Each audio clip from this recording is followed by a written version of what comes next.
Good afternoon. Let us begin. My name is Justin Sayers. I'm a Brussels-based journalist. And we're here. This is a very timely event. I think everyone will agree. Are Europe and the US headed for a divorce? So we're going to get right down to it. But before we start, I'd like to introduce Patrick Egan, who is the Chief Executive of Remedia Europe, which is the publisher of Brussels Signal. Patrick.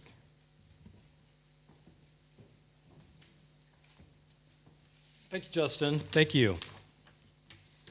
Good afternoon, distinguished guests, distinguished members of the European Parliament, ladies and gentlemen, friends. Welcome to this Brussels Signal exclusive featuring Henry Olsen and Derk Jan Eppink. And before we introduce our special guests today, I just want to tell you a little bit about what we're going to be doing today and a little bit more about Brussels Signal and what we're doing at our fine newspaper. We're going to talk today about the Atlantic relationship, as you see, and the ties that bind Europe and the United States. I think it's fair to say that there's a lot to talk about lately, and that the relationship is, I think it's fair to say, a little bit on the rocks. Among the grievances, we of course have Russia, Ukraine, Greenland, some indiscreet messages over a Signal chat group, tariffs, and more. But there's one subject in particular that is causing some pain, one that kind of that surprises many, surprises even me, frankly, and that's one that Vice President Vance raised during his speech last month in Munich. And that point is freedom of speech and all that comes with freedom of speech. The threat that I worry most about vis-a-vis Europe, the Vice President said, is the threat from within, the retreat from Europe of some of its most fundamental values. You cannot win a democratic mandate, the Vice President continued, by censoring your opponents or putting them in jail, whether that's the leader of the opposition, a humble Christian praying in her home, or a journalist trying to report the news. Nor can you win one by disregarding your basic electorate on questions like who gets to be a part of our shared society. I think as you all remember, Vice President Vance's speech really made some waves. We at Brussels Signal understand very well the pain here and why he was raising it. At Brussels Signal, our mission is to challenge the status quo, create a forum for candid discourse, raise questions that others won't ask, cover stories that other news outlets won't cover, and in general to counter the groupthink that I think that dominates much of the European institutions and certainly this town. We understand what the Vice President was referring to because we see it happening. Let me just tell you about some of the things we've covered recently in Brussels Signal. Just a few days ago, the authorities in Romania prevented the candidate Calin Georgescu from filing his candidacy for the presidential elections. And soon after that, they disqualified yet another candidate for her views on EU and NATO. She happens to be a member of the European Parliament down the street. But because of her views on EU and NATO, they disqualified her candidacy. Our reporter, Carl de Konik, is here. He covered that story. Sticking with Romania, we at Brussels Signal, as I reminded our audience last month, we at Brussels Signal published what I believe is the only detailed point-by-point account in English of the evidence, or the lack of evidence, that the Romanian authorities cited in the decision to overturn the first round of presidential elections that occurred last year. You can read that account also at Brussels Signal, or you can watch the interview that Justin did on our YouTube channel with our columnist, Gabriel, who authored that account.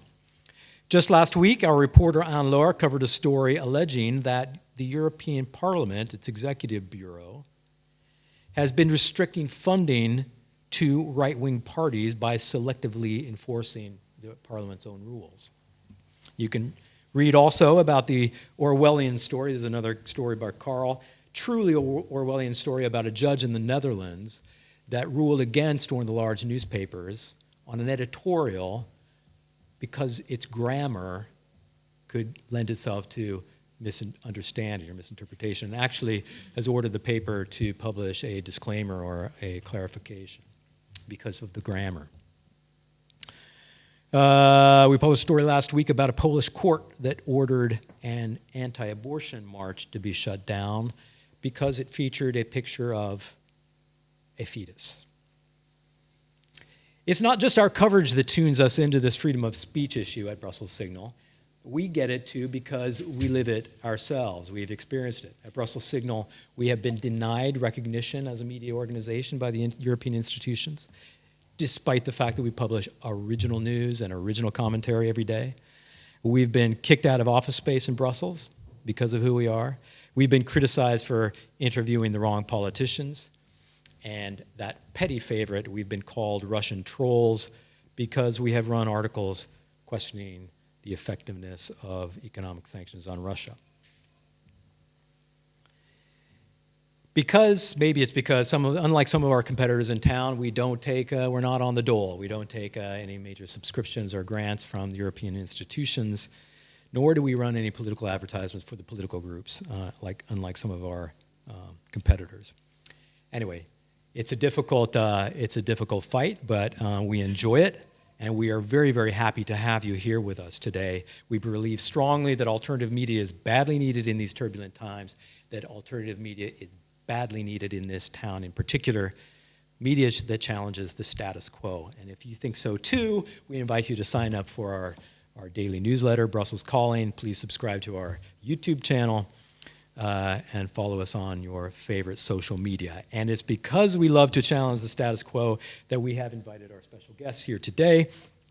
I'm going to begin with our very special guest, Henry Olsen, who is a columnist at Brussels Signal. You can read him in our pages every 2 weeks, and he's a senior fellow at the Ethics and Public Policy Center in Washington, D.C. His work there focuses in particular on populist movements and the political order in the United States, populist challenges on both the right and the left, not only in the United States, but also in other democracies around the world. He writes regularly on politics in Europe on our pages at Brussels Signal. From 2019 to 2023, Henry, believe it or not, was an opinion columnist at the Washington Post, where he wrote daily pieces focusing on politics, populism, foreign affairs, and American conservative thought. I say believe it or not because the Washington Post isn't necessarily typically the newspaper where you would think you'd find these thoughtful remarks on populism. But indeed, we could read much of his work there. He's also the author of The Working Class Republican, Ronald Reagan and the Return of Blue-Collar Conservatism, and The Four Faces of the Republican Party, co-authored by Dante Scala. His work has also been published in places like the New York Times, the Wall Street Journal, National Review, The Guardian. One of Henry's many claims to fame back in the United States is he's one of the few, he's a real self-described nerd when it comes to polling and political data, and his predictions of the 2008, 2010, 2012, 2014, quite a streak, 2016 and 2018 elections were particularly praised for their remarkable accuracy. Henry Olsen was one of the few who saw the rise of the Trump and the phenomena of MAGA America on the rise and accurately predicted it.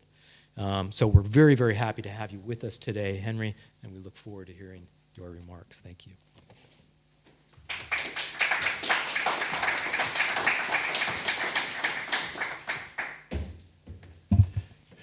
Well, thank you for those kind words, Patrick, and thank you very much for coming today.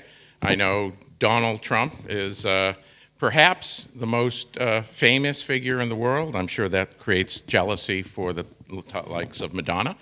But Trump has nearly daily created headlines and changed the things that people can talk about and do talk about in global political affairs. And of course, the most recent weeks in Europe have been the most tumultuous in the transatlantic partnership since its institution, I would say, in the late 1940s. And that leads to the question, is the transatlantic partnership no more? Has this feature of geopolitics that's really defined the contours of European history for the last 3/4 of a century and largely defined the contours of global history in the latter part of the 20th century? Is it finally time for it to end. Is that where it's going? Are the two sides headed for divorce? Now, of course, it could be too cheeky to compare it to a couple that is going through rocky times in their relationship, but take a look at what we've been seeing. Do they not remind you of that? The long simmering resentments that suddenly burst out into the open in an angry discussion that comes as a complete surprise to one of the partners in the relationship. Well, does that not describe nicely what happened between the middle of February and early March with President Trump's reaching out to President Putin, sidelining all European countries and President Zelensky, followed by Vice President Vance's speech? We even have the innocent, poor, defenseless child who is caught in the middle of the parents' squabble and is frightened and scared of what might happen to that. I, of course, refer to Ukraine. What are we going to see coming from this? I think it is likelier than not, given what's been transpiring over the last 2 decades, that at best, the American-European relationship is going to go through a fundamental transformation. That the foundation upon which it was created in the late 1940s has not existed for some time. That the two sides, particularly the American side, have changed in their focus on Europe, their regard for Europe, and their views towards the role of interaction with the rest of the world. Of course, Europe has changed in the interceding 3 decades or 4 decades since the fall of the Berlin Wall, and it's worth talking about how that has changed as well. In short, the things that brought the United States into Europe for the first time permanently in its over 170-year history when it joined NATO, and the forces that impelled Europe to accept not only American involvement, but American leadership, and in some senses, American domination over the last couple of decades. Those forces have diminished. The glue that once created and held the relationship together has largely dissolved. But I think it's worth going back to the beginning to talk about that, because when we understand what really created the transatlantic relationship, that it was not what's often been sold in the last couple of decades, a coming together of values, of people all working and rowing towards a common goal, but rather that it was formed in the naked calculus of cold interest that largely endured for many decades but no longer does endure. We can see the possibility of shared interests that can buttress and provide the glue for the shared values for a reformed relationship. But unless one sees this coldly and narrowly and clearly, then one gets lost either in the back and forth tossing of accusations that lead only to acrimony, or, in as often is the case in transatlantic gatherings, the statement and restatement of broad principles that actually mean little and have little guidance for action, thereby allowing the relationship to, with the best of intentions, weaken even further. 1949 is the year that NATO was formed. It's worth talking about the timing of that. It did not occur in 1945 after the victory of the Allied forces. It did not occur in 46 or 47 or 48. Why 1949? Well, in 1949, it had become clear that the Soviet Union was not going to be a status quo power. It had taken its control of as the occupying power in Eastern Europe and used that to overthrow, undermine, and basically eliminate civil society and what democracies had tried to reestablish themselves. Freely elected governments in Poland and Czechoslovakia were undermined from within or forcibly collapsed from without. So that by the end of 1948, it was quite clear that the Soviet Union did not intend to abide by the Yalta Agreement. It did not intend to become a power that would allow Central and Eastern European nations to evolve freely, but rather that they had added them in perhaps the largest addition to the Russian Empire since the age of Catherine the Great. And then America and the other victorious powers had a choice, and that was, particularly with the continued communist advances in Greece, with electoral communist strength in Italy and France, and to a lesser extent in other countries, it was not at all clear that Western Europe would survive outside of the Soviet orbit. And so the decision was made to stand firm, and that meant standing firm meant the United States to leave its historic past behind. It is difficult to recall now after the last three-quarters century, but America was formed in open opposition to the ideals of old Europe. We were to be republican and free, not monarchical or aristocratic. The causes of war were seen to be endemic to Europe. We would be a peaceful commercial republic that was to be free from European entanglements. Our first president, George Washington, spoke about not having permanent alliances and to avoid entangling alliances, precisely with the idea that America, having secured its independence, was not to become embroiled in European conflicts. And largely, America stuck to that for the next 130 years, that America did not take sides in any of the European conflicts that arose during the 19th century. It was forced into a conflict with Britain during the Napoleonic era, but quickly withdrew from any subsequent involvement in European affairs. Freedom fighters who lost their battles in the Revolution of 1848 could come to America and be feted. You will still find in Iowa, Kossuth County, to honor the Hungarian freedom fighter Louis Kossuth, who lost his bid to create a more democratic, liberal state in Austria-Hungary. But there was never a thought that America should get involved in this. Of course, even after World War I, when America does get involved, it immediately withdraws from Europe, immediately withdraws and demobilizes its military, and decides that it's going to return to its old ways, which is to define itself against the European consensus.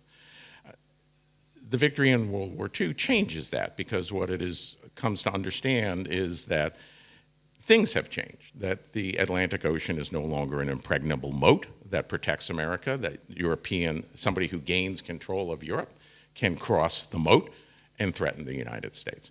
And of course, you have the rise of communism, which threatens to be a universal global creed in opposition to the American founding universal global creed as set out in the Declaration of Independence. So for both reasons of interest and value, America decided to change its ways and engage in the Western European endeavor. Of course, it was supported in that by the other power that thought it was going to be a global power, Britain, whose some of its statesmen remarked that NATO was an attempt to keep the Americans in, the Russians out, and the Germans down. Largely, this view of interest prevailed over the next 4 decades. And the reason for that is there was no global power that arose that significantly threatened this alliance other than those that emanated from the Soviet Union. America formed their own alliances elsewhere. We formed CENTO to fight expansion into the Persian Gulf region and into the Indian Ocean. We formed SEATO, the Southeast Asia Treaty Organization, to play the role of NATO against China and the Soviet Union. The European nations largely were not involved in those other alliances. The Americans saw them as one part of the same whole. But Western Europe was the focal point because Western Europe was the locus of the global economy. Severed from American influence, America's economy would no longer dominate the globe. Added to the Soviet influence, as the Soviet Union had hoped during the age of Stalin and still dreamed of afterwards, the Soviet economy, the Soviet power, would match and in many ways exceed the American power. So keeping Western Europe and its economic might out of Soviet hands was absolutely essential, and for the Western Europeans, keeping freedom and the Soviets out was absolutely essential. The fall of the Soviet Union, of course, changes this. And we have questions, will NATO survive? Will NATO endure after the cause that brought it together fades? And of course, we know the decision was made to continue. And the decision, I think, was made to continue for good reasons. The newly freed nations in Eastern Europe craved membership in the West, and involvement and membership in the European Union gave them that, and membership in NATO gave them the security from a Russia whose views towards them they never looked as being benign, no matter what voices said otherwise from Moscow. But it's important to, I think, see how those years were interpreted differently in America and in the in Europe. And this gets to where the parties have moved apart. America largely saw the victory in the Cold War as an affirmation of the truth of its founding principles, that it was largely interpreted as a victory for the American interpretation of what liberal democratic capitalism was, and that the American role in a world without a superpower to challenge it was to spread those ideals throughout the world. And this is the golden age of democracy promotion, the golden age of free trade, the golden age of globalization, the golden age of the Washington Consensus. This is clearly an attempt by Washington to expand its ideas in a peaceful way to fulfill the founding manifest destiny. That the idea of America was not that America was unique because it was distinct, but America was unique because it was the first nation founded on the universal true principles of natural right, that all men are created equal, that they are endowed by their creator with certain unalienable rights. The next 3 decades, in various ways, we saw America embark upon that. And we take a look at how President Bush justified the invasion of Iraq, not merely as a matter of interest to eliminate weapons of mass destruction, but to create a Western-style democracy in a country that had never known democracy, much less the West. But that's American idealism for you.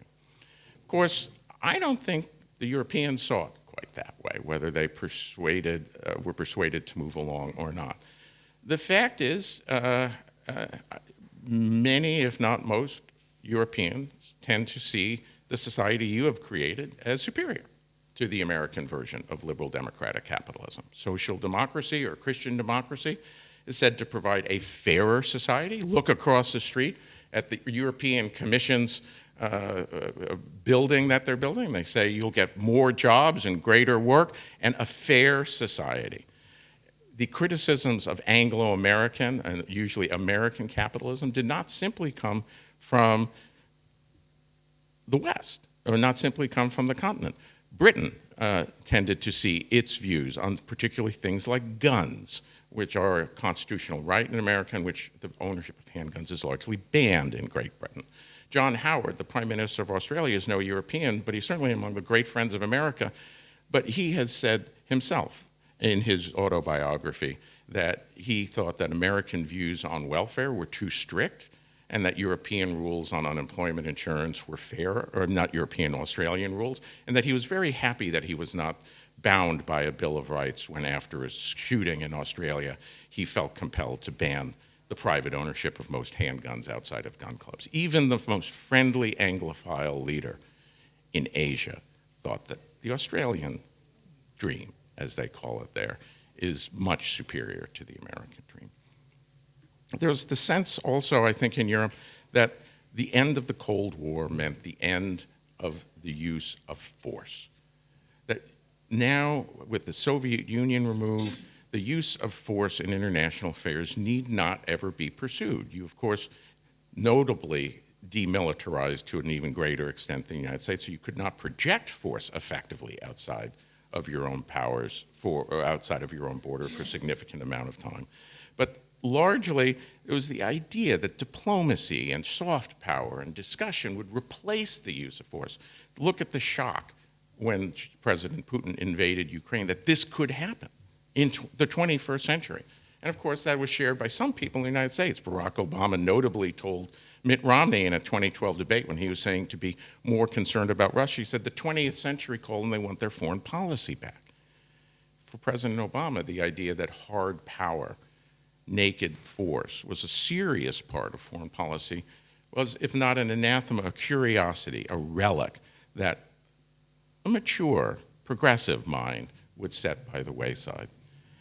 But Americans never really abandoned that idea, even as they re-elected President Obama. Americans largely saw the intervening era, as I said, one where American ideals were proven correct, American ideals would be spread, and they expected Europeans to largely go along. Obviously, that's not the case in Europe, but what Europeans did procure was the continued promise of the American security umbrella, which America generously provided, in part because they never thought it was going to be called upon, because Russia remained weak even as it became more militarized under President Putin and more aggressive internationally. But what we've had also is, and this gets to the question that Patrick was talking about, the change in values, is that in 1949, there may be different denominations, but Europe was roughly as religious and traditional as the United States. That's obviously no longer the case, that Europe, religious involvement, religious profession, religious practice is dropped in both sides, but has dropped significantly more in Western Europe and in most of the nations of Eastern Europe than it has in the United States. The United States remains a culturally religious and conservative country in a way that is virtually unreplicable in Europe. Perhaps Poland approaches it, but no Western European country, even places like Italy, approach American levels of religiosity. Americans have also had this individualistic culture. Our interpretation of free speech is much more expansive than was the case in 1940s, and certainly is the case in much of Europe today. Things that would be considered intolerable in Western Europe are considered constitutionally protected in the United States. And so you have a divergence in what liberal values are. We have a movement away from religious values on a discordant nature between the Europeans and the Americans, but you have a divergence as to what liberal values mean as well. And of course, we have the continued divergence in questions regarding the economy, where America remains among the lower taxed, more restrictive welfare states of any developed country in the Western world, even as it has a much more extensive safety net than most people in other countries are willing to acknowledge. And then that leads to the final question, which is that what we've been seeing in America for the last 15 years is a rise of a certain brand of conservatism, that is the American right, that feels threatened at an existential sphere. Religious Americans feel that they are on the verge of being legislated and regulated out of existence. Not literally meaning that someone will close their church, but they will make it meaningless. Their children will not be allowed to be educated. They will not be able to say things in public because it would be considered hate speech, and so forth and so on. And they look at Europe, and this is why what Vice President Vance said had such resonance. This makes its way through the social media in America, and the American right says, they want to do to their citizens what we see as being done to us. Now, there's a story that's many years old of a pastor in Finland who was brought up for hate crime in court because she read from the Bible about homosexuality. And that case was eventually, after a couple of years, ruled to be against the European Declaration of Rights with respect to speech. But the fact is, in America, that fact is not as important as the fact the case was brought. It's, again, the idea they're doing to them, people like us, what is being done to us in our country. Then you add to that the question of immigration, where people in the United States have feared mass immigration, largely from our Hispanic Latino South, but also from Asia and increasingly from other countries from all around the globe. And they see the concerns about mass immigration here, and they say, look, we're treated as racists, we're treated as troglodytes, we're treated as antediluvian, and they're doing the same in Europe. Look at how people who argue against mass Muslim immigration and mass immigration are treated there. It's the same. So there's this identity of the American right with people who challenge the European consensus, and the fear that law and regulation of speech and action that they are experiencing in America is being done here, and so this creates an emotional affinity. And this is what underlies Vice President Vance's speech. So where does the relationship stand? I think both sides need to get back to the question that drove 1949 to begin with. Are there shared interests? And I think there are.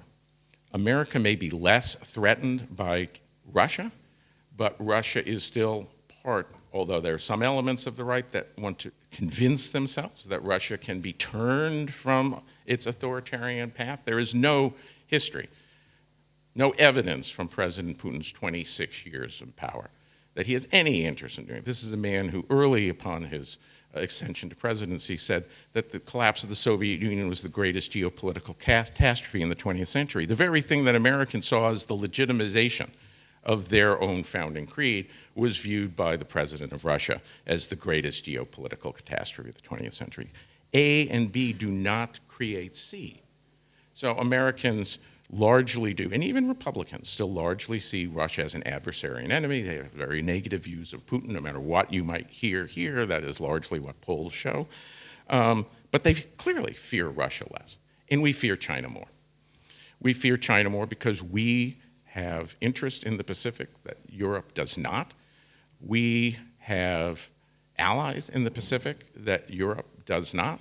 And we have our coast that borders the Pacific, while none of your nations border the Pacific in its metropolitan ways. I am aware of New Caledonia as being a part of metropolitan France, but China is not within range of Normandy. China is in range, and North Korea has missiles that are in range of the American homeland. So we fear China's rise in a way that Europeans do not. The ideal American-centric way would be to say we share a commonality of interest because we're democracies. We should be one and all for everything. And you should fight the fight against the Russians because that's your main problem. You should support us against the Chinese. We should have a common policy in the Mideast. Can't we all be a merry band of brothers? And I think this is naive. This is not what the American alliance and the Western alliance was in the 1940s. America's involvement in Vietnam was heavily criticized in Western Europe. It did not disrupt the transatlantic alliance. But America must still ensure that Europe is not co-opted into an adversarial branch. Europe is still a fifth of global GDP.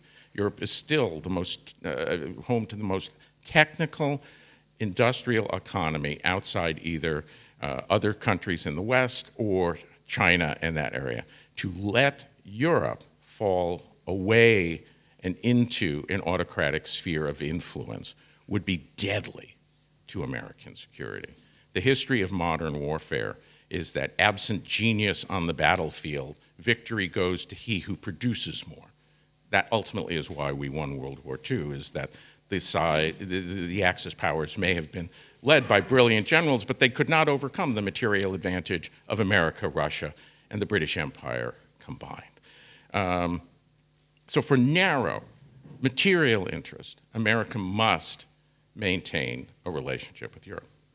And Europe must maintain a relationship with America, that even if Europe were able to come together in a way that you can only dream of now, into a common defense policy that is some way commonly funded, even if internationally produced, that provides for, in 5 to 10 years, a real defense, including a nuclear defense, including all the sorts of cyber capabilities that America helps undergird, including the support and logistics and the spy satellites and the technical side that America largely provides for European forces. Now, you can have that in a decade. Even if you had that, it would be better to have America on your side in any conflict, because even that force could not withstand an alliance of forces where America was on the other side. If the fear is that America and Putin are going to carve up Russia, which of course is a fear that one hears in the United States, America and Russia and China together would still be able to do that, even in a sphere where Europe was seriously capable of hard power. So there's a European interest in keeping America on its side too. And we do have shared values. They're very different in many ways. American liberal democratic capitalism is not European liberal democratic capitalism, and it never will be. You have your own histories, your own trajectories, your own sense of the balance between the individual and the state, and we do. We will not become Europe. You will not become America. But we do have belief in the dignity of man. We do have belief in the ideals of freedom, even if we interpret them in different ways. We do have founding in the Enlightenment core of liberal democracy and in belief that private activity has a moral worth and a productive value. We do have shared values. Combine that together and you can see a renewed, reinvented transatlantic partnership that would grant that these parties are not going to act as one in all situations. But that's more what traditional alliances in the history of the world are. They are limited in scope, they are geared towards certain ends. A strong Europe that can say no to America is in America's interest. A strong America that can say no but cannot dominate Europe is in Europe's interest. And if we can move towards that, then the Atlantic relationship will not be headed to a divorce, but it will be headed to a renewed declaration, a renewal of a partnership that will mutually benefit both and can stand for decades to come. But failing to recognize that, either letting anger and emotion guide our paths, or allow senses of friendship without senses of obligation to guide our paths, and the relationship will cease to be, whether in fact or in name, whether or not America pulls its troops from Europe, or whether or not the partnership simply becomes something that has no effect, as neither party actually is willing to take risks and make sacrifices for the other. I hope for the former. I cannot rule out the latter. And what our statesmen do over the next 3, 4, 6, 8 years to ensure that regardless of which party comes to power in the United States, regardless of which parties come to power in the countries of Europe, much as was the case in the 40s, center-left and center-right could disagree about the relationship, but understood it needed to be maintained and nurtured. I think we can reach that again, and we have to choose it and want it to get it, because otherwise we are headed for a divorce.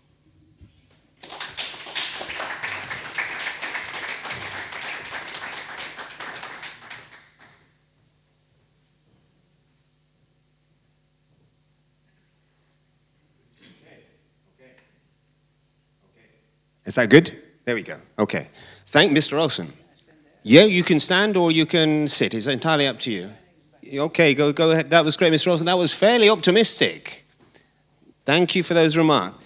I also remember on the subject of spreading democracy, the European Commission got in on that phase as well. We had briefings here in Brussels on how it was going in Iraq and everything was going hunky-dory and the people were pictured with ink on their finger after having voted. They tried to take credit for some of that here. Obviously, it didn't last long.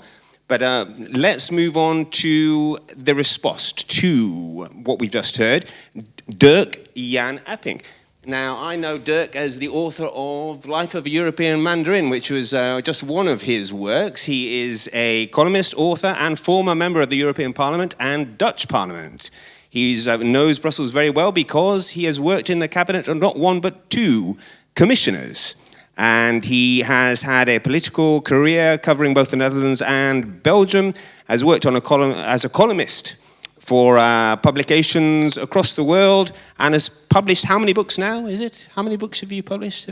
I think about 12. About 12 books. How about that? So first and foremost, an author. Over to you for your comments on what you just heard. And the one on the European Parliament, of which I was a member, was called The Empire of Little Kings. The Empire so of Little the Little Kings, it's still what it is. Well, thank you very much for your speech. It's very interesting. And from this side of the ocean, one comes to a conclusion that the time really has changed. At the moment, I'm partly living in Vienna. And walking around in Vienna, you see the remnants of an old empire that is still there in a sort of open-air museum, but which witnesses what happened in a which is called in German Vielvölkerstaat, so a state of many peoples. It gives its strength, but also its weaknesses. And this Austro-Hungarian Empire was able to survive in Europe with major powers around. And it was the times and the ages of a grand power politics. you had to be a grand power, not a superpower, but a grand power, in order to survive in the Europe of the 18th and 19th century. And the Congress of Vienna reshaped Europe in a certain way. It lasted about 100 years, and there was a balance of power within Europe. And this was disrupted basically by the emergence of Germany in the center, which overturned this order, and it had been re-established after the First World War to be toppled by the Second World War. So if you do it the wrong way, then it has consequences. But the task of the European Union has always been to step away from world power politics, because it was regarded as evil. We should create a world moral order, and the European Union would be the leader of it. It would advocate that idea. And we left the rest of the world, the awful things, to the Americans. Like in NATO, the firepower came from the Americans. They were coy boys anyway. And particularly Republican presidents, like President Reagan, at the time when he was elected, the only thing I heard from friends, I was at university, was he was a cowboy, he was very dangerous, and we would have a nuclear war. And the same things we hear about President Trump now, basically the same things. And once he disappeared, we're out of office, then a new one would come, a Democrat, and the Democrats, they understand us. They know what we do, and they feel the same way, actually, about the world moral order. And so what happened is that we left all this nasty work to the Americans, and we could manifest ourselves and manifest destiny as the world order. But what happened in the meantime? We didn't think about the military anymore seriously. Now, recently, the Dutch government has spent about 200 million euro on recruiting more volunteers for the Dutch army. And actually, the people that volunteered wanted to have an office job. And they didn't want to serve in the army. Well, in the army meant to have an office job. So, and I also look at a book of General McChrystal, who worked in Afghanistan with European troops. And he complained about them, saying that the Germans, at night, they have to stay on the base, because outside of the base is too dangerous. And the Dutch only work 8 hours a day, not more. And the French starting paying ransom for French militaries taken hostage by the Taliban, and this way get them back. Of which the result was that more French militaries were taken hostage. And so what happened here is that we are not confronted with the real world, and we live in a make-believe world for ourselves.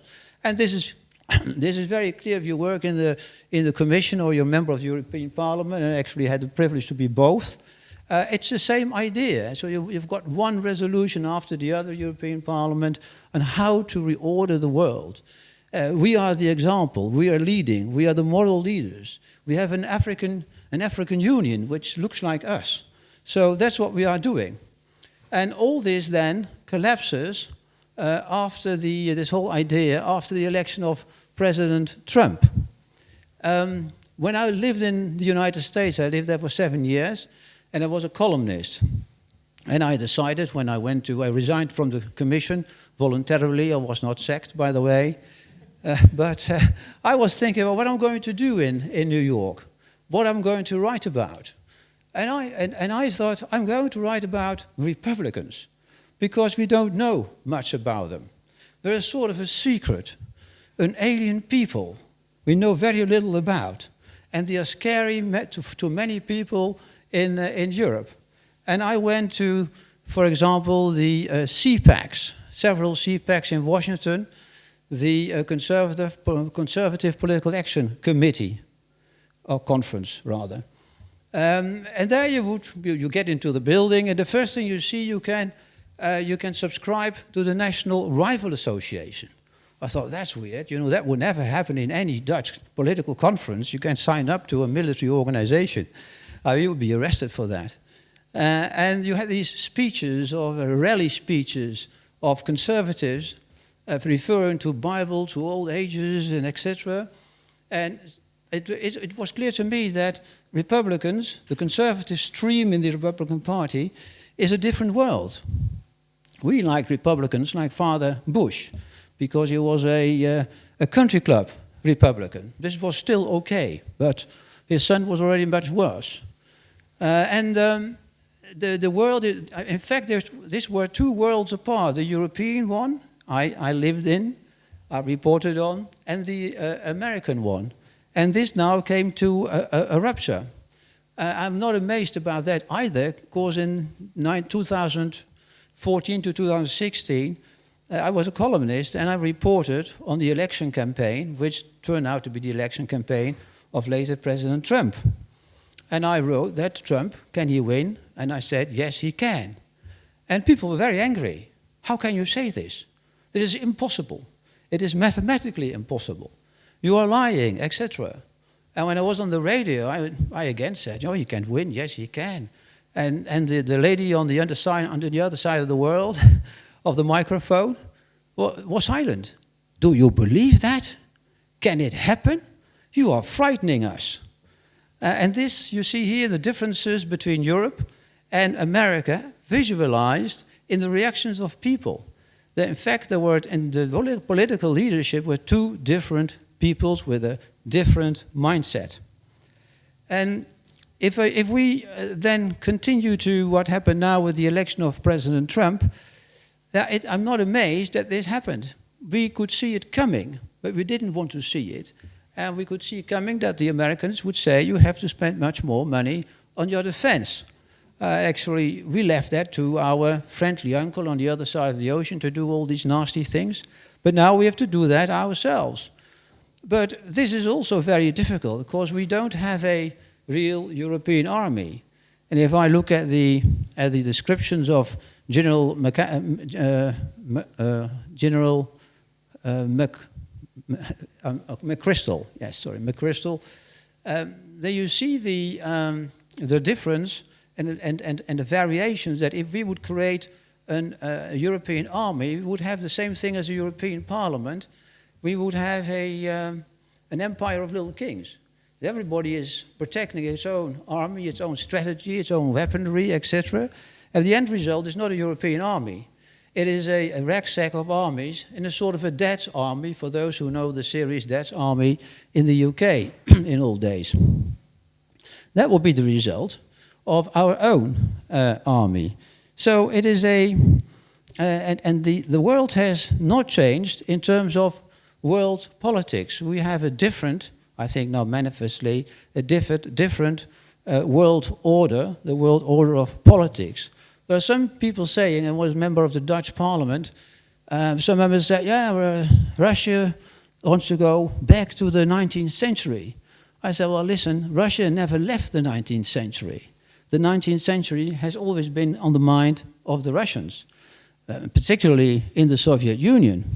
When Stalin knew he could get Berlin, although it would cost him 50,000 soldiers, he did it right away, because he could get there in 5 days. And when you have Berlin, you have Europe.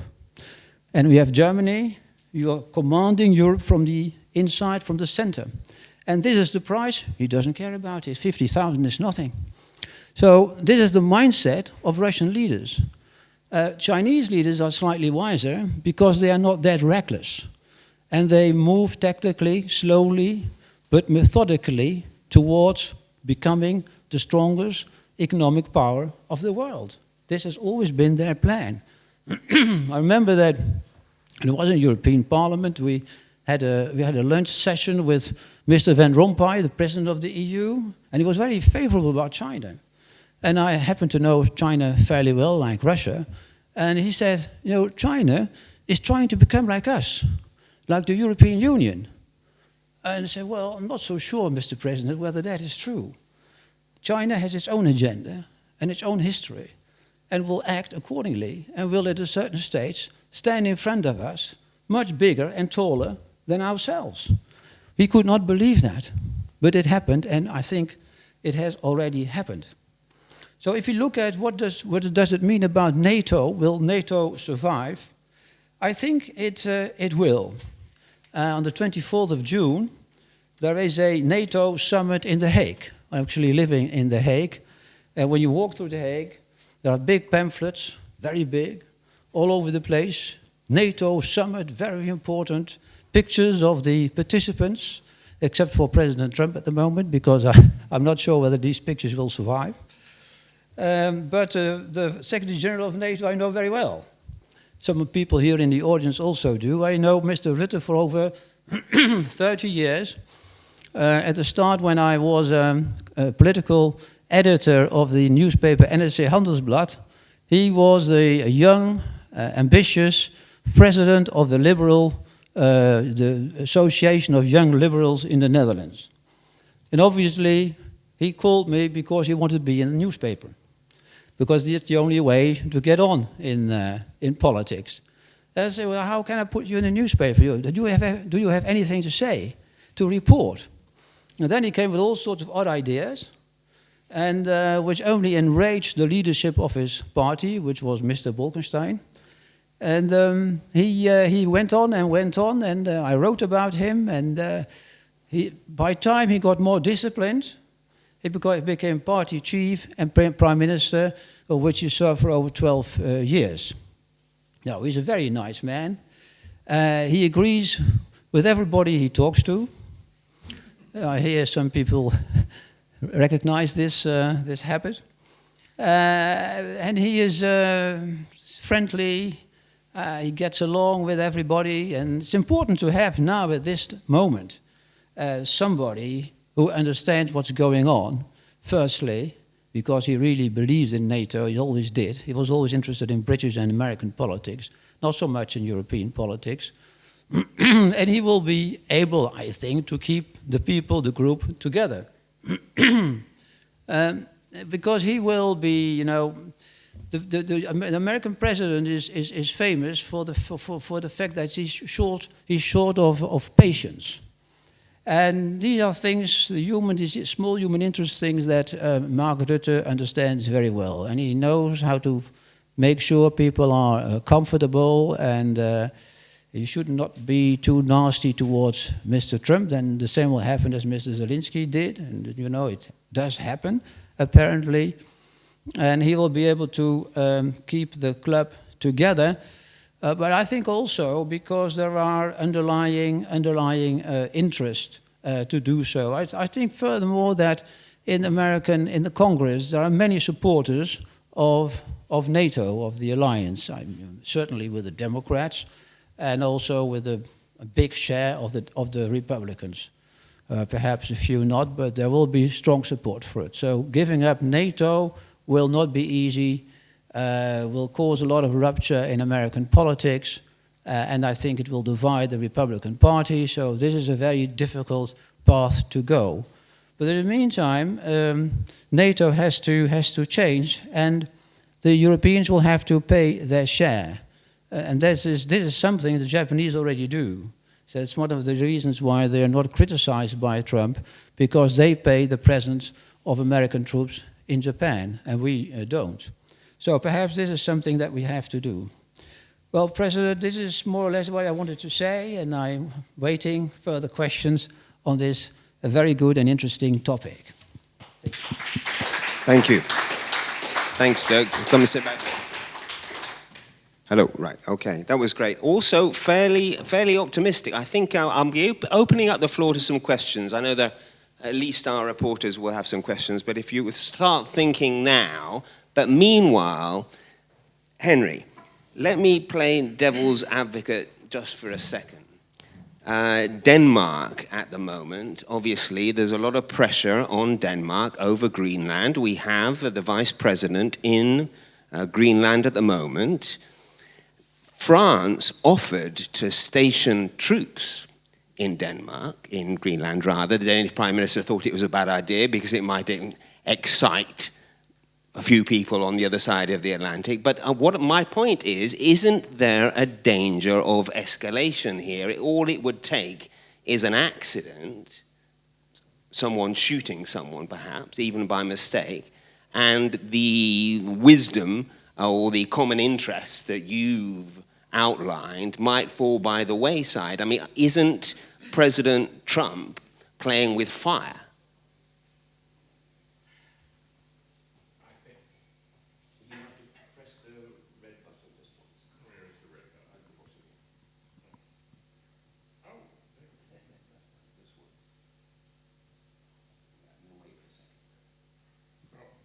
Okay. Thank you. Yeah, I do think President Trump is playing with fire. I would not be saying some of the things that he is saying, particularly with regards to Greenland. On the other hand, I think the president has a particular mindset based on his experience over the last decade, which is that when he has played by the rules of the establishment, he hasn't gotten where he wanted to go. He had an entire administration staffed by people from establishment Republicans and found that his own team was frustrating him at every time. He went in 2019 to try and buy Greenland from Denmark and was not only, rebuffed pretty quickly, but no recognition over over the subsequent 5 years over Americans' genuine concern about Greenland becoming a outpost for Chinese economic and security interests in the way that the Solomon Islands is becoming in the Pacific, in the way that some African countries are. Imagine if Denmark allowed, or Greenland allowed China to build a port. That would be anathema to the United States because it could have dual uses.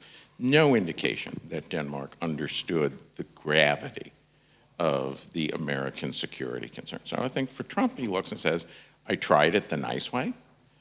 It didn't work. The interests are real. They're not going away. So let's do something. Let's play by my rules, because my rules tend to produce results. I think he is grossly underestimating the degree of anger that he is stirring up in many countries, particularly north of the border in Canada.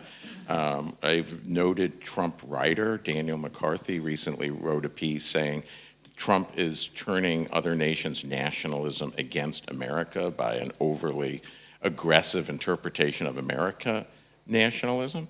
But I think, again, this is the sort of thing where there's no support in the United States for invading or taking Greenland and making it a state.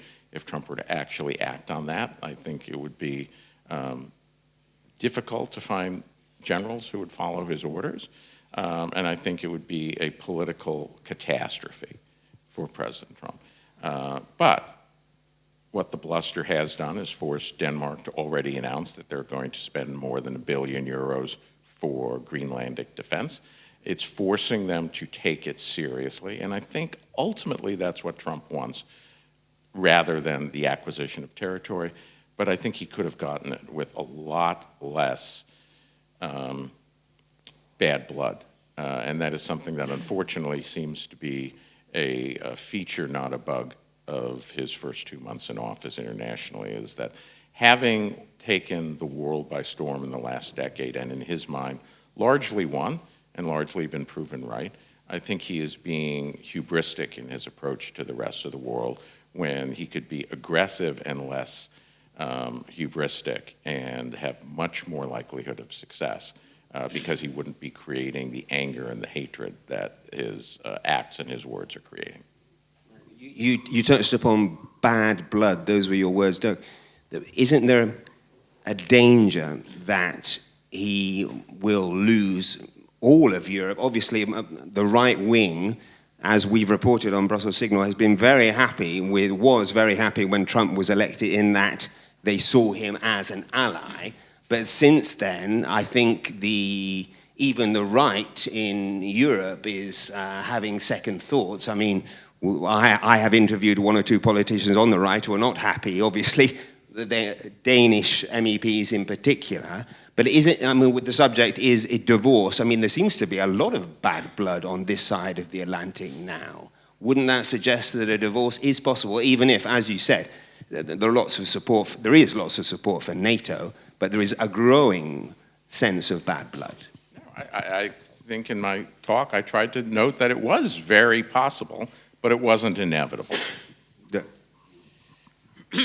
Yes, if you look at the way President Trump is portrayed in Europe by the media, the effect will be that most of the citizens are turning or already have turned against him. He's basically in the same situation as President Reagan was in 1981, being a fool, etc. I think he doesn't care, actually, on what other people think about him. Actually, he has some pleasure in disturbing the situation, even in other countries. But if you take, for example, Mrs. Le Pen, Marine Le Pen, she's not saying a lot about Trump. She's staying away from it. It's her niece, I think, who is a member of the European Parliament, who has been a supporter of Trump, and I remember that she once spoke at the CPAC rally.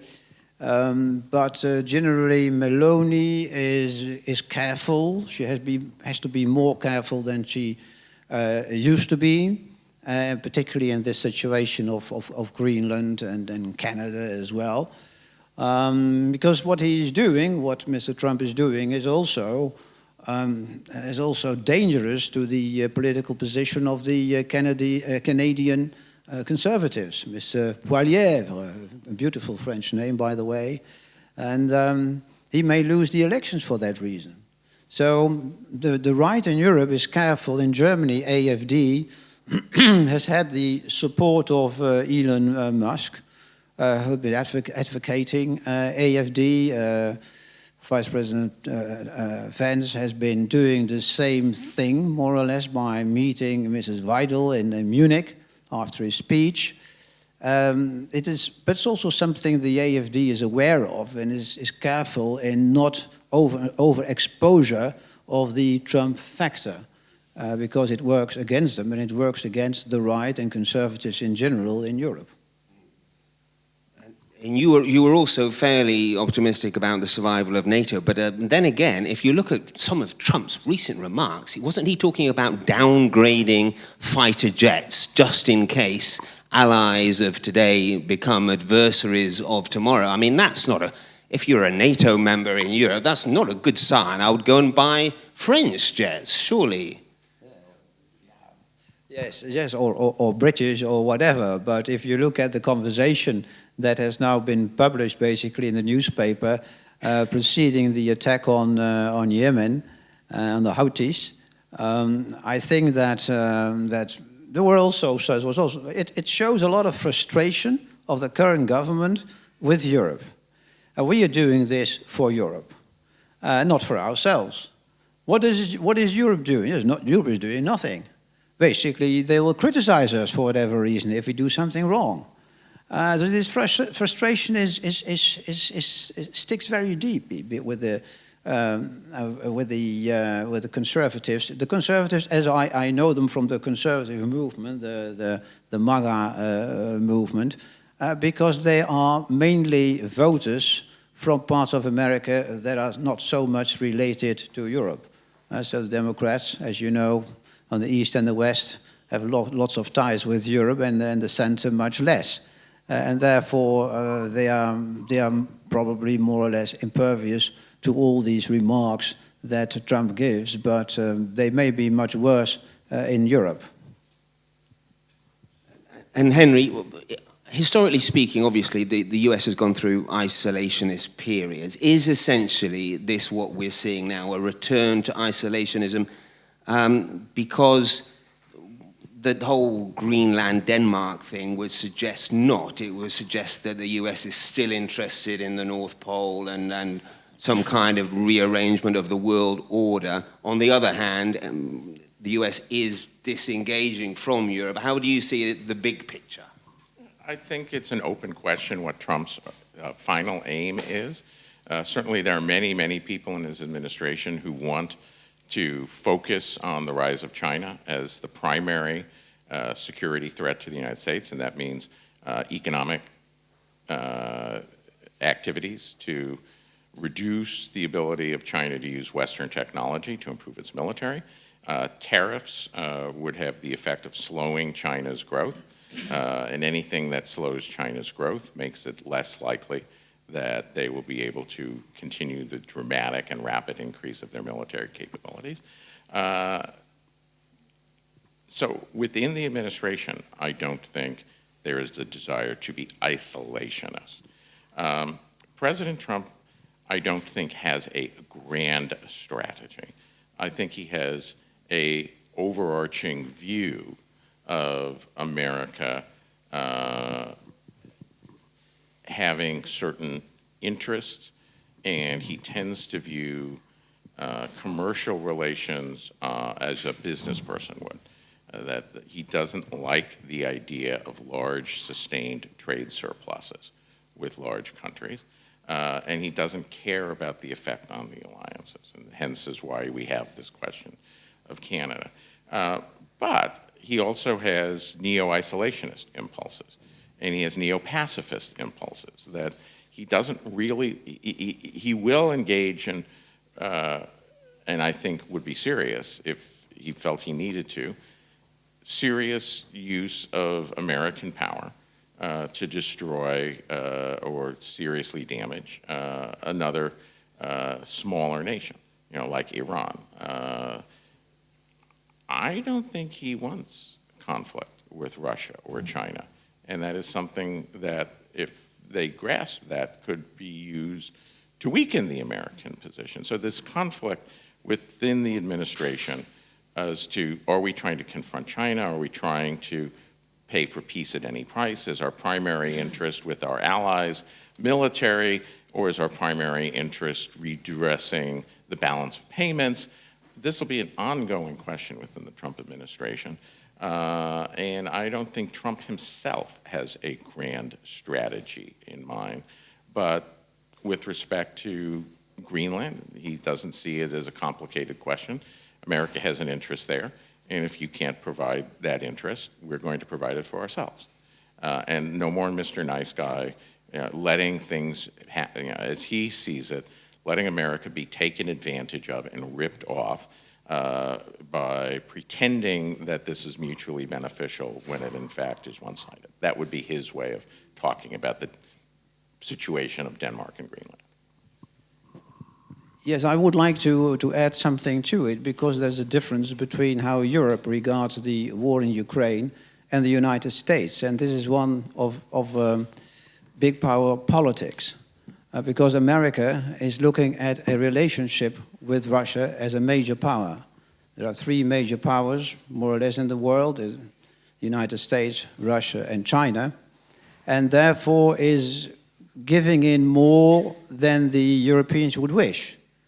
And here is the idea, or the picture which arises from this, is that the United States is easily giving in to Russia.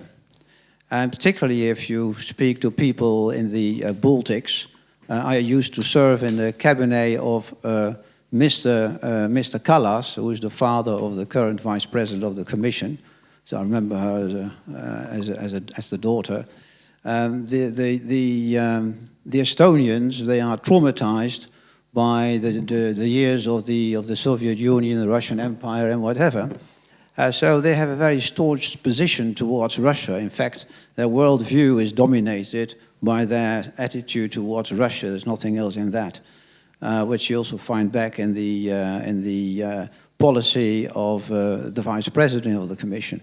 But for us, at least for the East Europeans, the image is America and Trump is giving in. He doesn't know how to negotiate. He says he's a big negotiator. He will do it in 24 hours, and look at this.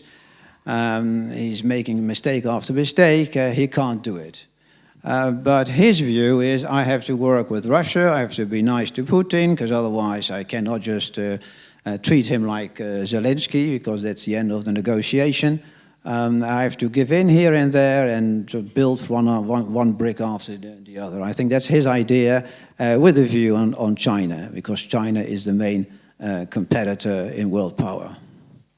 Henry, that's true, isn't it? That the European position and the US position on Ukraine are quite far apart, really. You feel that, especially here in Brussels, which is a very anti-Putin city, no one would talk to him if they had the chance. He wouldn't be invited. In fact, they would rather exclude him entirely from the negotiations and just carry on supporting Ukraine, or at least that's the view of many politicians here in Brussels. So that would suggest, would it not, that there are serious divergences.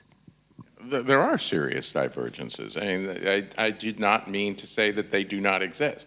But I think what the American right would say in response is, so what's your strategy? You say you want victory, and I do follow Vice President Collis's X account, and she tweeted earlier in the week that only defeat, and I'm paraphrasing, only defeat of Russia and Ukraine will deter World War III. To which I want to ask, how are you going to defeat Russia? Stating a goal without a means is fantasy. And so you look and you say, does anyone think that anyone in Europe is willing to pay the price to defeat Russia? They may wish that Putin were gone, but Putin is not Milosevic. Russia is not Serbia. They may say we want victory, but does victory mean pushing back to the 2014 borders? Does victory mean reacquiring the Donbass and Crimea? One thing that Europeans and the Americans who adopt this view forget is that these are the areas that wanted to be aligned with Russia in the pre-2014 elections. Crimea barely voted in 1991 for independence. It overwhelmingly supported the pro-Russian candidates in every disputed election. In the 2019 election that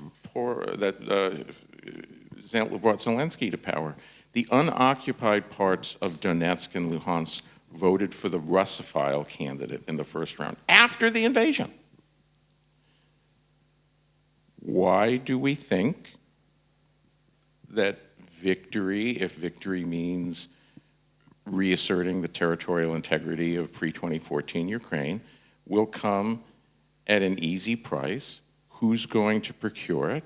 Why do you think Putin, who clearly has had his designs on all of Ukraine since he came to power, why do you think he would gladly? There's this gap between aspiration and reality that pervades the utopian thinking about Ukraine. And so on the right, it's you want something that you can't define and that you can't produce. Why should we pay money to back that? That's a bad business plan. Okay, one more comment from me, and I'll ask for comments from you. My comment, or rather question, is sanctions. I think maybe if you asked European leaders here, how are you going to defeat Russia, or at least 2 years ago, they would say we're going to throttle the Russian economy, bring it to its knees via sanctions. I mean, is it fair to say that sanctions haven't worked? They haven't produced a collapse. They haven't produced defeat. And this gets to a fact of the modern world, is that when the WTO admitted China, the sanctioning powers on Russia produced 80% of world GDP. When the sanctions were passed, the sanctioning powers produced 60% of world GDP. They now produce 57% of world GDP. This is how Putin has been able to survive.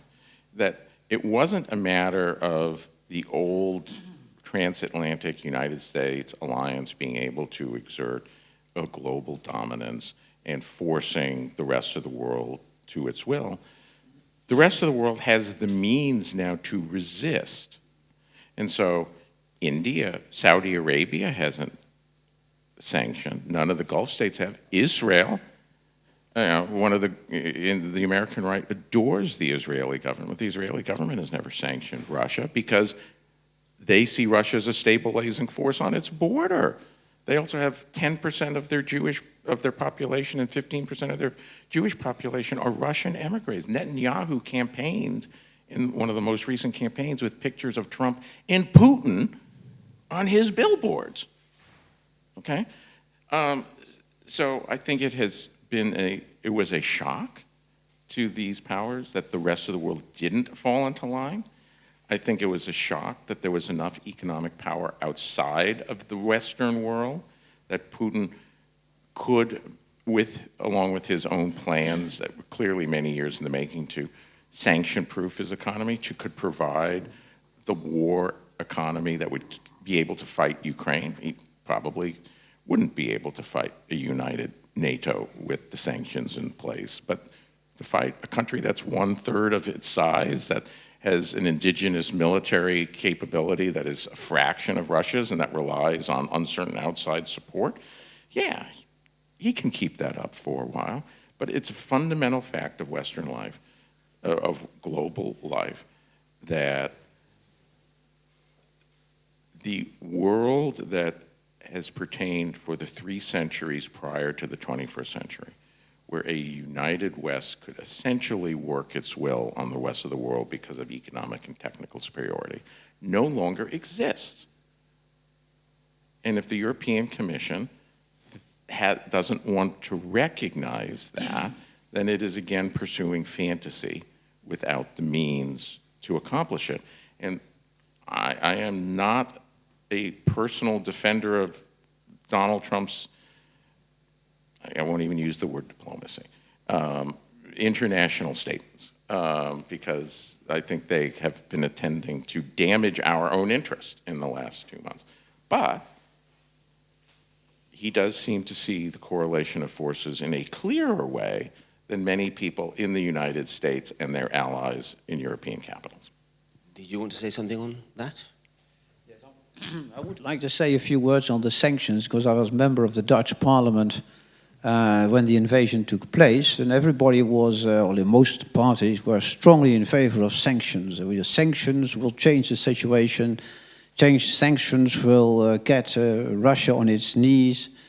And well, as I told you, I know the country fairly well, and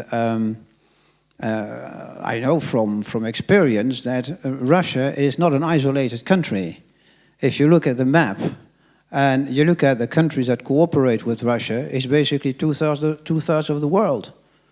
Sanctions are not being applied by South Africa, nor by India, nor by Indonesia.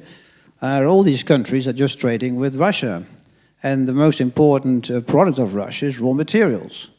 So they export all these raw materials to China, that has not that many raw materials, and in this way, by the shortage of gas and oil in the West, the price went up. So the Russian state was able to receive more money than before because of the price rises on the world international market. And therefore, it got more money and could buy more arms with allies. So in fact, what it did hurt were our own citizens, because what we got was inflation and higher taxes and decreasing income. So basically, we were sanctioning ourselves rather than we were sanctioning Russia. So, but the conclusion that it didn't work is hard to be drawn, because you know the whole world and his wife will turn against you. And I think by now about the 15th sanction packet of the European Commission, but they will never learn, because this is the result: angry citizens in Europe.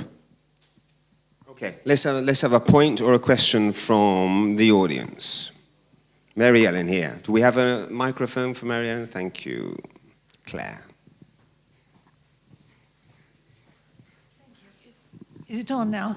Now, Mr. Olsen, during your speech especially, you were actually quite kind about Europeans and thinking that with effort, the old relationship can be built up. You were a bit tougher here at the end, but let's talk about your speech. If I put it to you that your vision of the Europeans is too conservative, small c, it's too old-fashioned, it's too diplomatic. If I said they are smug, they are lazy, they think they are entitled to vast welfare payments which they cannot earn, their industry is dying, they're destroying what's left of their industry through stupid green policies, they've raised a generation of young men who won't fight. I mean, all of this business about a debt union to pay for defense is just to get a debt union going. Not many guns are going to come out of that. what's the point of them? Why don't you just say, look, it's bad now and it's going to go on getting worse. They were nice when we had them, and we're going to move on and get other allies, because these people are going nowhere except into the grave. They're vanishing, Europeans, and they're being replaced by migrants, which could be good or bad. But whoever you think they were when this alliance built up, that's gone now. Look, if that is the case, if Europeans lack the desire to protect themselves, then yes, we're going to have a divorce, because America will not sacrifice itself for an ally that does not want to sacrifice for itself. And take a look at what happened in Afghanistan, is that I think the decision to withdraw was right. It was right for grand strategic reasons, which is that we had tens of thousands of troops and other people as civilian contractors, basically surrounded by three sides on its by outward adversaries, and supported by a country who, Pakistan, who clearly would not permit American overflights to resupply the troops in case of a conflict with one of our other adversaries, which means that they were hostages. We needed to withdraw the hostages before they became hostages. And what we found was that there was no will to fight for Afghanistan. You know, without Americans doing the heavy lifting and being around, the Afghan army literally dissolved in 2 weeks, which again was proof that we were making the right decisions, that the Afghans didn't see themselves as Afghans. If Europeans are like that, what will happen is, it doesn't matter whether Trump is president or not, America will withdraw from the continent. I mean, let's not forget that Bob Gates, who is no MAGA Trumpist, told the Munich Security Conference in 2011 that European underinvestment in defense threatened American willingness to continue to support European defense, because America's needs were being taxed elsewhere. Let's not forget there was President Obama who declared the pivot to Asia, not President Trump. This is a bipartisan thing. Let's not forget that one of the things that angered European governments in the last administration was the implicit subsidies for green technology as part of the Build Back Better Act. Joe Biden is the last person who is an emotional transatlanticist because of his age. You will never get a better friend in the European consensus than Joe Biden. And he wasn't good enough for them. So the point is, if you're right, the divorce will happen regardless of who is in power. It'll simply be a difference in speed and whether it's done in an impolite way or a more polite way. But if Europeans will not fight for themselves, then there will be no transatlantic alliance in 10 years. But Poles seem to be willing to fight for themselves. Denmark is increasing defense to 3%. You know, Finland, which has its own history, has increased defense spending to almost 3%. The Romanians are increasing defense spending.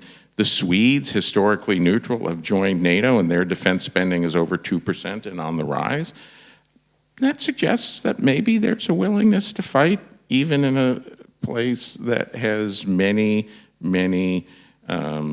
influences that would militate against that. So perhaps you're overly pessimistic about the continent while I'm being overly optimistic.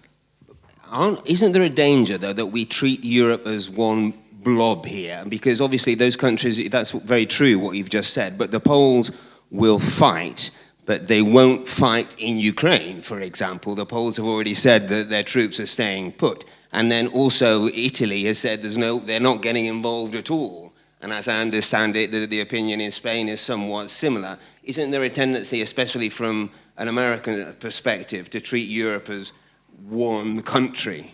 Well, there certainly is. But one, what you're talking about with respect to Ukraine, once again points out the fantasy of the victory in Ukraine sentiment, whatever it takes. Well, whatever it takes means ultimately sending European troops to fight and die for Ukraine, because the Ukrainians will not be able to push out the number of Russians that occupy areas that they see as historically Russian, and many of whose citizens welcome this as liberation. That is something they don't want to talk about, is that many of these people are happy to be part of Russia. Not all, maybe not even a majority, but a lot. And certainly the more you get to the 2014 borders, you probably do have supermajorities who are very happy to be part of Russia because they didn't want to not be part of Russia after the dissolution of the Soviet Union, or at least not be unaligned with Russia. So one of the challenges that European nations have is, is there enough in common by geographic proximity and shared history to mean that they're willing to sacrifice for one another? And I don't mean in Ukraine, I mean for one another.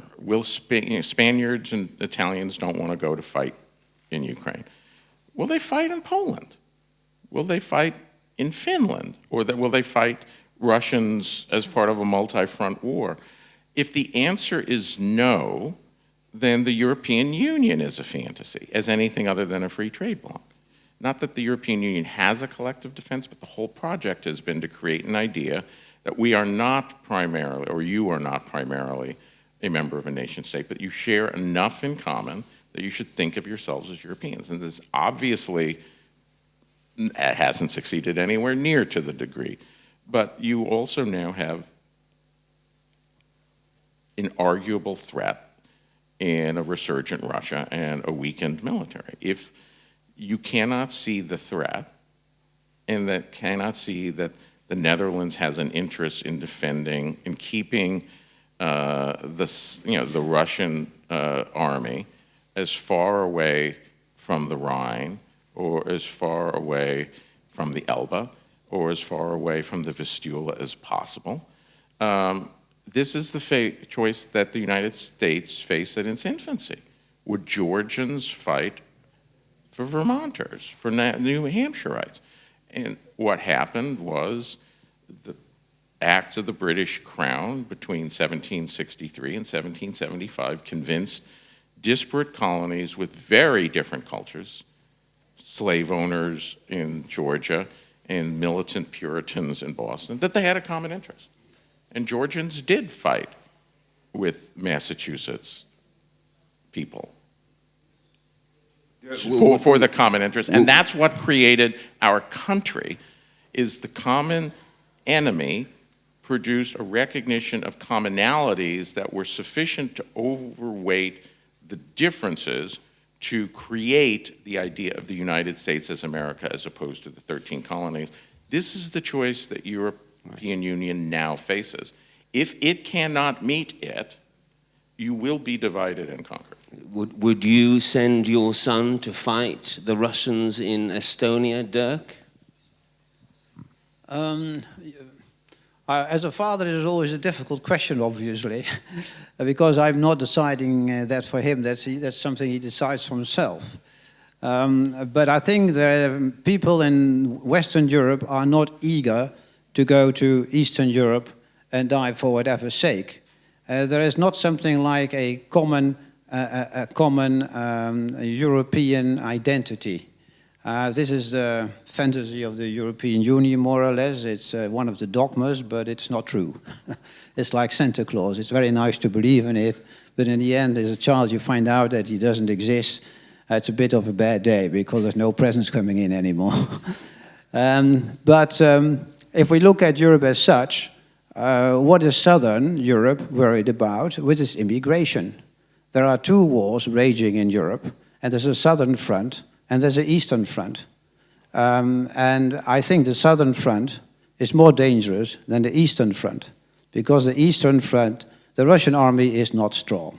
The Russian army, you can hardly get military recruited. Young people are leaving the country. They come to the West, or they go to Armenia or to Georgia or whatever, or to Turkey. If you go to Istanbul these days, you hear Russian language all over the place. So there is no eagerness of the youth. Russia is not attacked as such. It's not the Second World War.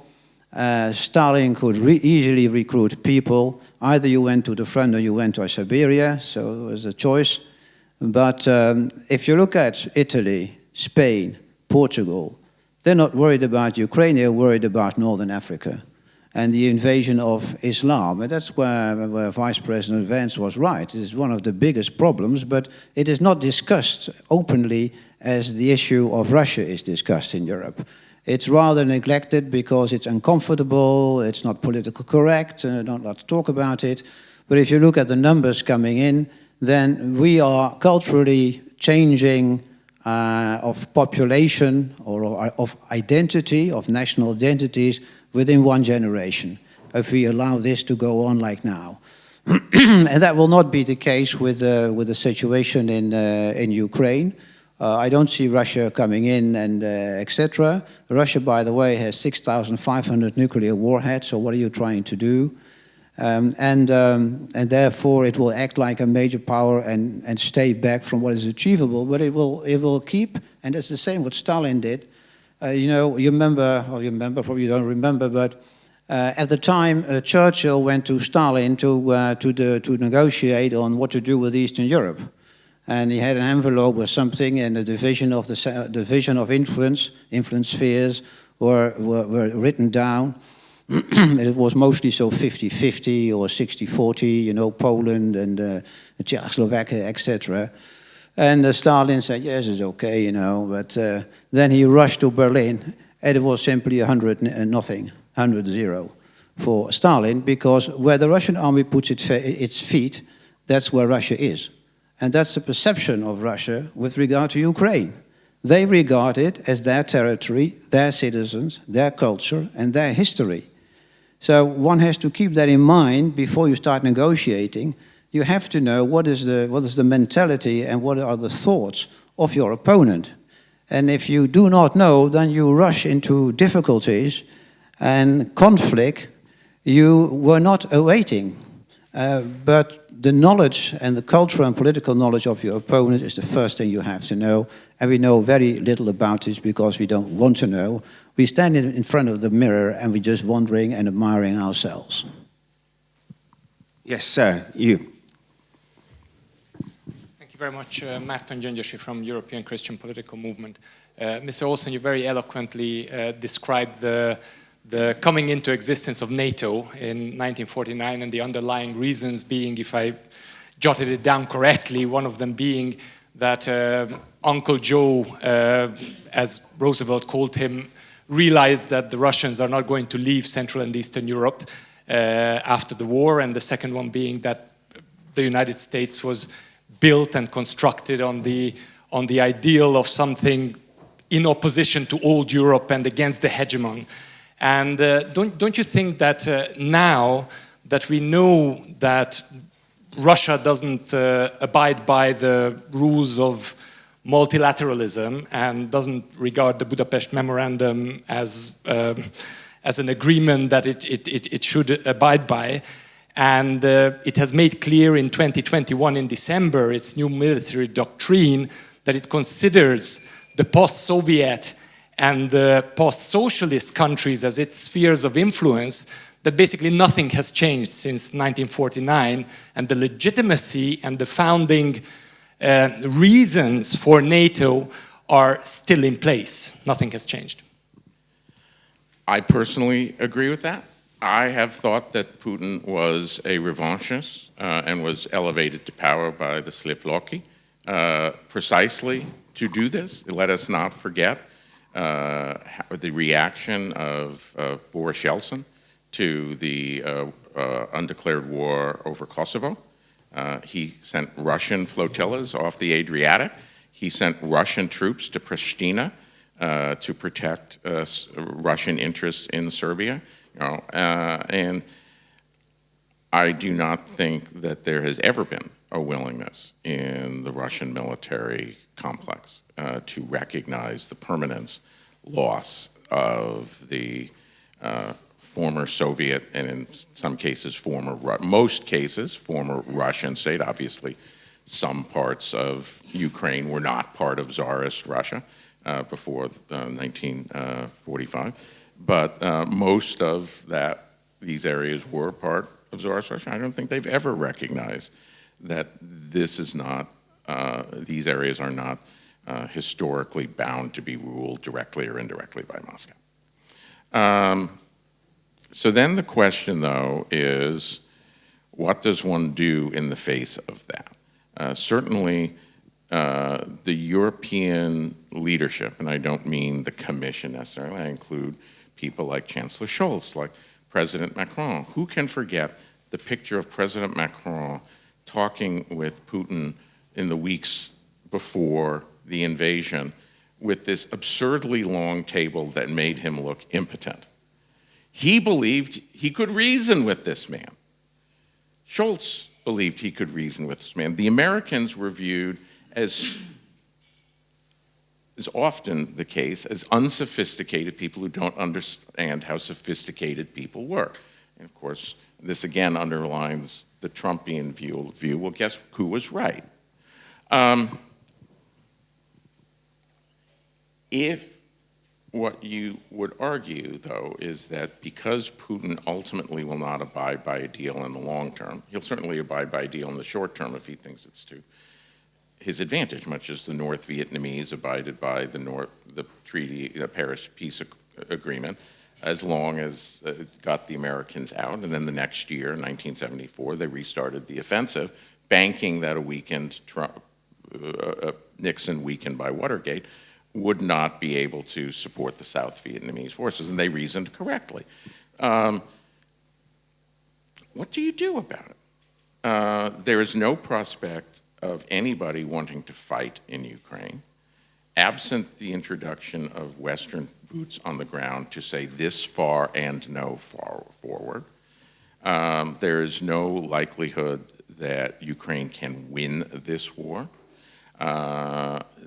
It doesn't matter how many arms you send, as long as Putin can supply a military capable of launching attacks of attrition, they will eventually weaken the line and a breakthrough will occur. It may not be a rapid breakthrough that leads them to Kyiv, but it may lead them to the Dnieper. It may lead them to Sumy Oblast. It may lead them to Kharkiv Oblast.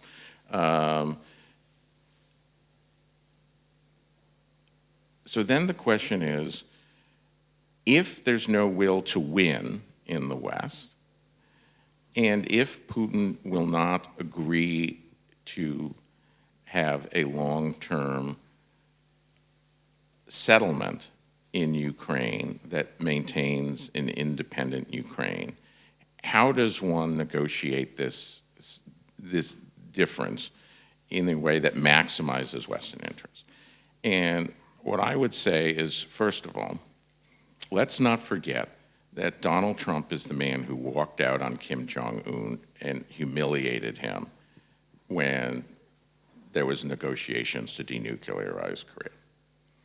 The reason he did that is because despite all the flattery and all the offerings that he was willing to make, that was widely derided in the Western press as naive and stupid, with the expectation that when he flew to the summit in, I believe, Singapore to meet with Kim Jong-un, it was widely believed that he would sell out South Korea, and instead he turned on a dime and left. Why? Because it became clear that he wasn't going to get what he wanted. So what I would say is that what the West should be doing, people who think this is a stupid deal, is be working to point out the ways in which Putin is not giving Trump what he wants. Trump doesn't want a ceasefire. He wants a stable peace. He misunderstands the nature of the conflict, and the continued refusals of Putin to give him anything approaching what he wants should be remarked upon not as Trump's stupidity, but on his wisdom in finally making clear what Putin's aim is. That's the way to change Trump's mind. And once Trump's mind is changed, you may not win in Ukraine, but you reduce the division between the American mind. I will live in MAGA world. I'm not of MAGA world. I understand MAGA world. They believe that this is a dispute over territory. They believe that this is a dispute over minority rights. Okay, if that's the case, eventually what will happen is it'll be clear that Putin will not agree to any sort of temporary or permanent peace or ceasefire that treats the conflict in those terms. Praise Trump for making that manifest so that he looks, in his own eyes, like a genius. And show that the only way Trump tends to say, okay, if flattery will not bring you in my camp, then threats will bring you in my camp. He oscillates between the two. They're means to an end, hence Greenland. Flattery and money didn't bring Denmark to heel. Now we're in the threat mode. Well, if we're talking about July, and the spring offensive has turned into a summer offensive, and the Ukrainians are losing more and more, and Zelensky is trying to meet Trump's demands, and Putin still won't do it. Praise Trump for being a genius in demonstrating that Putin has been lying to him all along, just like Kim Jong-un was. You might very well see Trump change on a dime. But I tend to, like I said at the outset, I'll just be in conclusion, I have always thought that Putin was the humiliated minor officer in a global conflict who acquired leadership of a great power to restore that great power's dignity and power. And you can make the analogy in the way that you want to make the analogy. It's not unintended on my part. And he has never deviated from that. So the question is, do the European nations understand that? Are they willing to make the sacrifices so that hard power meets this man? Or is it still 1936 in the Tsarland? And how do we change the American rights mind so that they see, oh, this is a man who is inalterably not a crusader against wokeness and a defender of Christian nationalism, but is ultimately a naked imperialist whose goal is to restore Russia to its allegedly rightful place, which is displacing the powers of the West of their sovereignty and freedom of action over the continent of Europe. You have to play for the mind of the American right and the mind of Trump, and you have to be prepared to match your understanding with your power if you want to win this conflict. Oh, so that was quite a profound statement. Do we have any other questions or comments here? I see two. Let's start with the gentleman in the pink shirt. Is it up here? It is a pink shirt. Thanks, Claire. Thank you. Peter Tutu from Foundation for Civic Hungary. I'd like to go back to the basis. You went a bit forward when it comes to NATO and how Europe should defend themselves without it, supposing there is a without it. Why would you elaborate on, maybe both of you, on what's your thought on the American mindset behind withdrawing from Europe? So why is that we hear from the Republicans that Europe needs to stand up for themselves and be a strong Europe and find their own means, other than the obvious that they think that Germany is using is freeloading, as they put it. So why they think it's the US interest is that they don't have this leverage anymore over Europe, or why they wouldn't have this leverage over Europe, that they are contributing to their defense, as you know, supposing that the consensus has been after the Second World War that in exchange for NATO and the protection from the US, Europe contributes to the liberal economic world order of the US, and we won't have that, and they are deeply troubling and hurting a lot of European leaders who who might not be able, who I won't be that eager to contribute to this in the future. So what is the thought about that?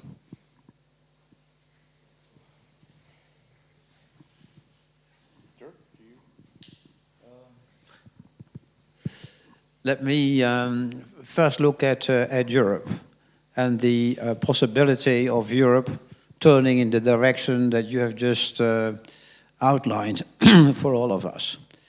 I see one of the core countries of Europe is Germany. And Germany is in a state of uncertainty, which is always dangerous.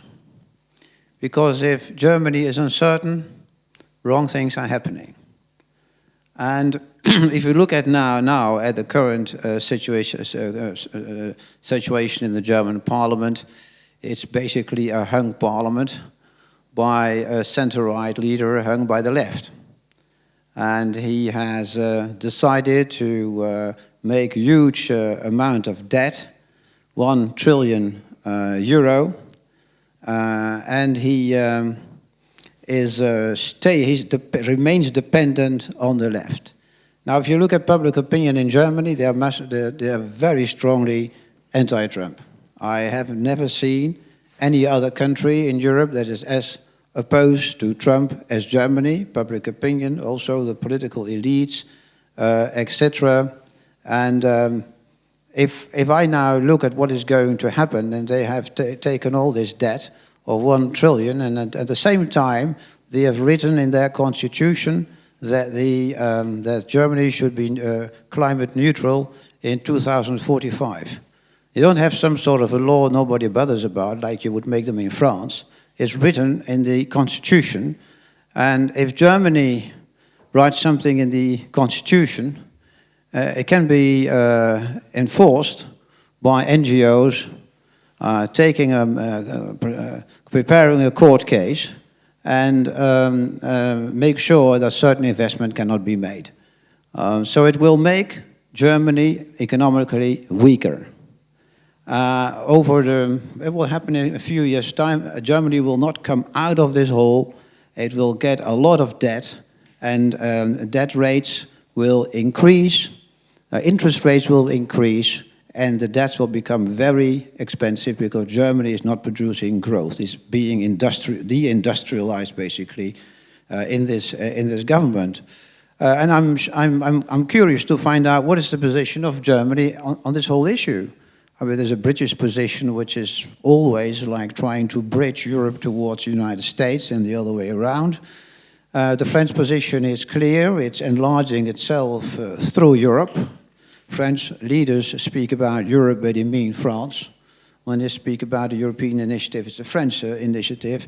And the Germans are always wondering about themselves.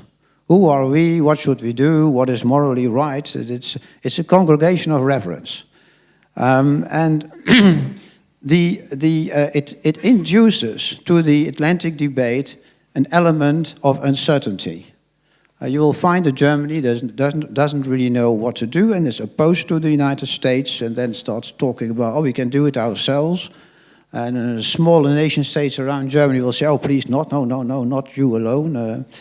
But rather, we have the United States. So this is one of the problems I think we're going to have in Europe itself. Is what is the position of Germany? And what will it do or will not do or is unable to do? I'm going to take one more and then I'll wrap it up. Is there one question? Yes, sir. Yes, my name is David Neeskens. I work in the European Parliament. I also used to work for Mr. Eppink, so just to have that out in the open.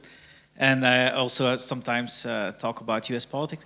I have a question. It's actually more, what do you think the influence is of the new political generation which is coming in the United States? We now have, if you look at the last 7 presidents, except for Obama, we had presidents with at least a link to the post-Second World War.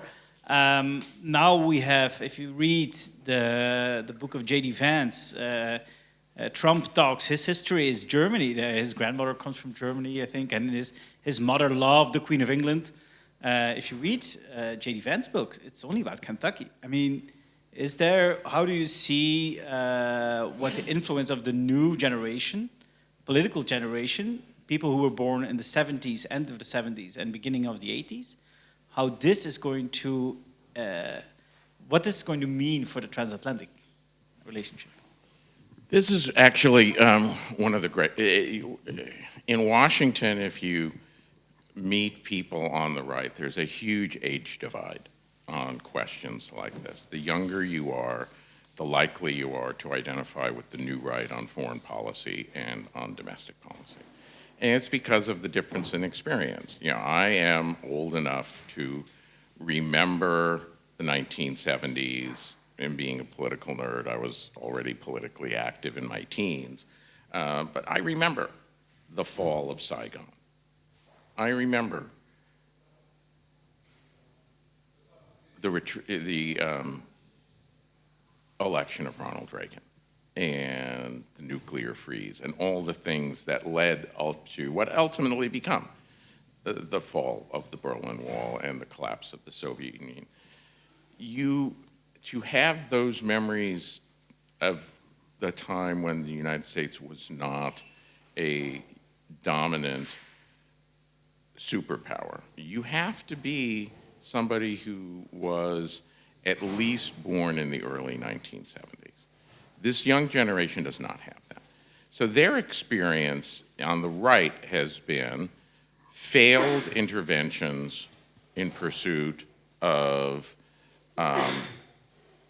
noble ideas that had no relation to the nation states that they were trying to transform. And I mean Iraq and Afghanistan.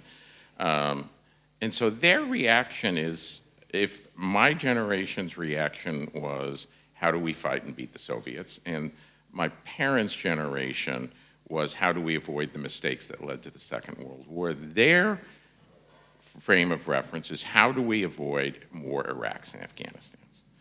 This is very problematic from the transatlantic relationship because their experience of Europe has been not particularly positive, you know, which is, as the vice president said, random countries that haven't fought a war in 40 years. You know, that's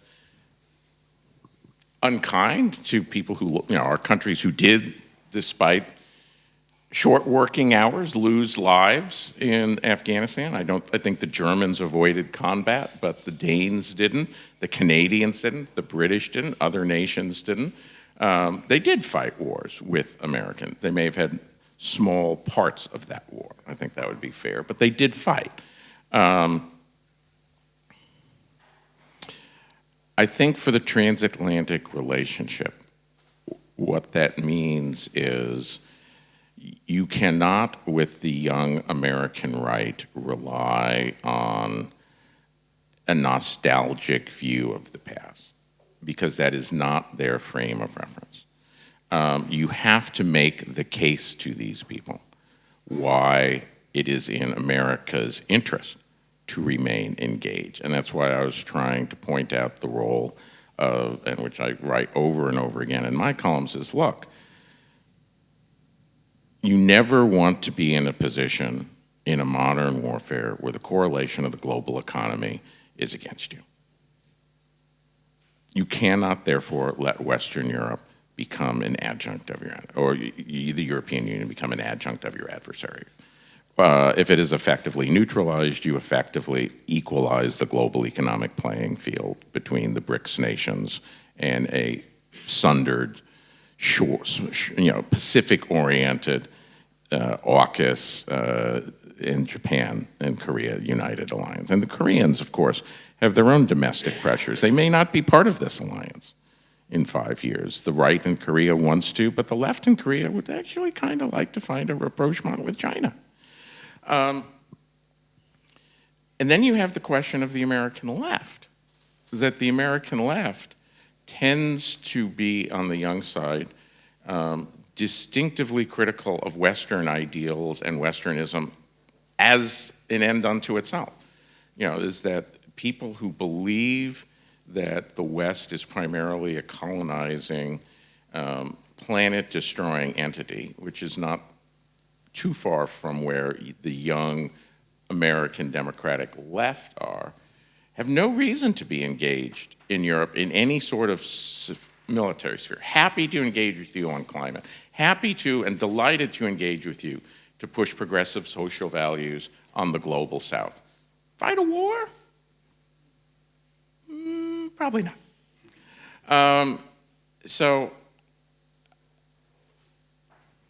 Europe needs to be prepared to believe in itself and define itself in a way that legitimizes international self-sacrifice, that Portuguese will see that they are fighting for a common end to defend the Poles, a belief in hard power, and a reintroduction to the Americans who are 45 years and less, that the framework of their life, America as the unipolar power, is gone. And that they have to learn something they never thought they'd have to learn, which is how do you exercise American power in a world where American power is not guaranteed of immediate and quick victory. That is the lesson that my grandfather's generation had to learn. That's why I start with the American idea of not engaging in the world. Well, World War II taught them that they had to learn how to do that. And those lessons were passed into my father's generation and passed down to my generation. The younger generation will have to learn that, or America will not just be in decline, but will run the risk of having a nominal independence by the end of the century. The rise of the non-Western nations in terms of their economic strength and their technological strength, it will transform the globe by the end of the century. And if the young Americans want to persist in the unipolar myth that we don't have to play power politics because any American engagement will either be futile or unjust, their children, which will be many fewer because of dropping fertility rate, their children will not like the world that they will inherit. The question tonight was, are Europe and the US headed for divorce? And I think we've had some marriage counselling, haven't we? Anyway, please join me in thanking our guests this afternoon.